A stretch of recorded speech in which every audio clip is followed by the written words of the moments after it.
There are no official statistics on the number of abandoned children in South Africa, but the National Adoption Coalition estimates that about 3,000 children are abandoned every year in South Africa.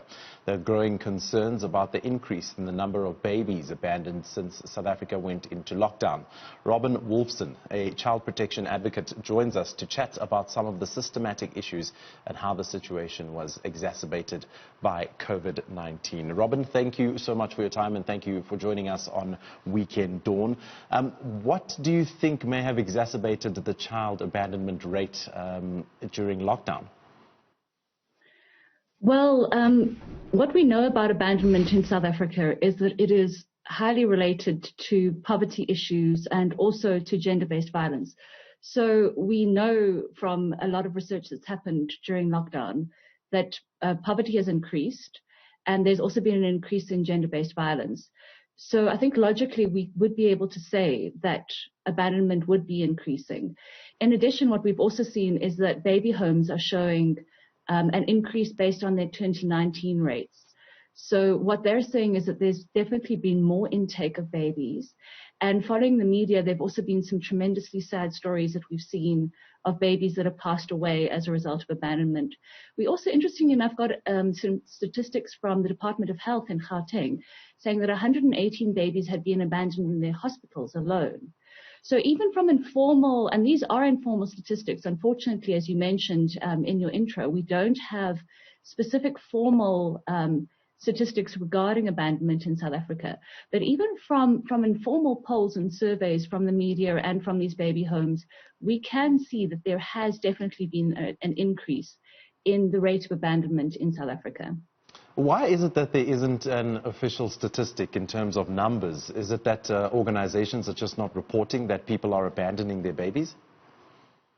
Well, interesting enough, so that is the position of the Department of Social Development. They are saying that the problem is coming from the NGOs.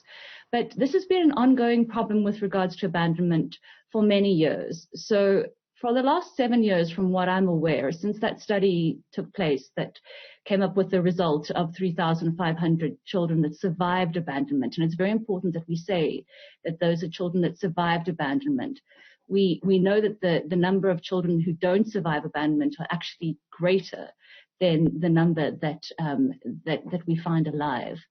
But since that study happened, we've been asking government as child protection activists for those figures, and they're yet to come up with any comprehensive research. In fact, during the lockdown was the first time they ever disclosed any numbers related to abandonment. And that's deeply concerning because it's very difficult to manage a problem that you can't quantify. So all we do know is that 10 years ago, we had about 30 children abandoned a day that were surviving. We also know that the Medical Research Council has done research about child homicide, and they believe that children are most likely to die in the first 6 days of life from unnatural causes. So we do also know that abandonment causes a lot of deaths in this country. And we also know just from statistics in Gauteng that probably approximately 2 children die from abandonment for every 1 child that survives. So what we've been asking government is, why can't we get a comprehensive list of what the numbers are? And therefore we can actually put a plan in place. But the problem is that the minute you know how many children are being abandoned, you can't ignore it anymore. And abandonment has been a problem that has been ignored long-term in South Africa. And that actually leads me to my next question. The Department of Social Development, does it give adequate support to the NGOs out there and the organizations that are helping to deal with the issue of child abandonment? Well, in many cases, as I've mentioned, this is pretty much an invisible problem in South Africa. So a year ago, there was a question posed in the National Assembly to the Department of Social Development about abandonment and what we were doing as a nation about it.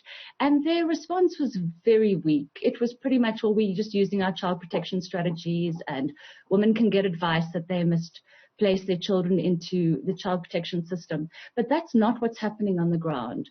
So mothers will tell you that actually what's happening is they're being told that they must parent whether they're able to parent or not.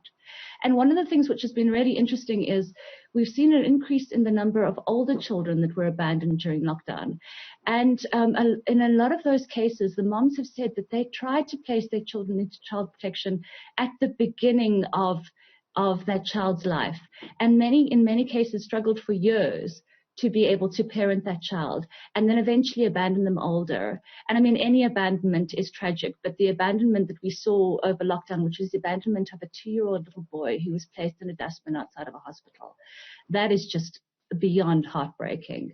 So what we need is we need better support for moms, and also what we've been advocating for years as civil society is some form of a safe haven law where moms can actually abandon their children safely and without repercussions as far as being arrested, because at the moment abandonment of any form is a crime. So even if you do your best to abandon your child safely, then you could still be arrested. And unfortunately what we're seeing is, particularly with regards to young women who are not allowed to place their children into child protection without parental consent under the age of 18, and also women who are potentially in the country illegally and might fear to be deported. A lot of them just don't want to place their children into child protection because of the implications. And we also know that for a lot of women, there's a tremendous amount of fear, and they feel like they're going to be judged and that their lives might be over. And so as a result, they take this invidious decision of abandoning their child, a decision which impacts them lifelong and also would impact their child lifelong as well. So, Robyn, if abandonment cases are said to be rising or rumored to be rising, how are NGOs dealing with this possible influx? It's very difficult, Jacob, because the problem is that the capacity in baby homes is definitely diminishing. And we had a number of very sad stories over lockdown of baby homes that had to turn children away because they're only registered for a certain capacity of children, and they're getting fuller and fuller. And we are unfortunately not placing those children into long-term family care. We know that abandonment numbers, as they increase, so we would hope that, for example, adoption numbers would increase, but it's not the case. We have very low adoption numbers in South Africa, probably about just over 1,000 per year. And you can see those figures don't tally up. We also have a foster care system that is on the brink of collapse. So it's not like those children are being placed in foster care either. So if those baby homes are full, the question is, what is going to happen to those children? And I think that's a question that's keeping a lot of people awake at night, because we don't actually know where those children will end up if there is no place for them to be cared for and there are no loving long-term families to raise them. So if there's a young mother out there right now who hasn't got a clue what to do with their child, it seems as though they're quite limited on who to turn to for help or even for extra information. I think that is also probably one of the biggest problems. So there are a lot of baby homes that have what they call baby savers, which are safe places that babies can be placed if a mom absolutely is not willing to raise that child.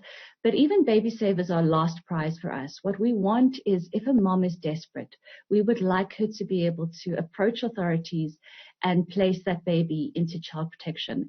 And there are a lot of child protection organizations that will be able to help her with that. And possibly it doesn't necessarily have to be a long-term thing. It might even just be a short-term thing while she can get on her feet. But what we are looking for is, we're looking for that advice to be placed in hospitals, in clinics, in public places, so that moms know that they don't have to leave their babies in dustbins or on open fields, that they actually have an option. And the wonderful thing about placing your child into a child protection system is that you can actually potentially have long-term contact with that baby, know what their future is. As I say, potentially be reunified, but if not, then at least know that your child is in a safe place. So actually what we need is a concerted effort across the country to be able to set up those systems to ensure that actually moms do have options going forwards and they don't feel that their only option is to place their child unsafely. Robyn Wolfson, thank you so much for your time. That's Robyn Wolfson, the child protection advocate, chatting to us about child abandonment in South Africa during lockdown.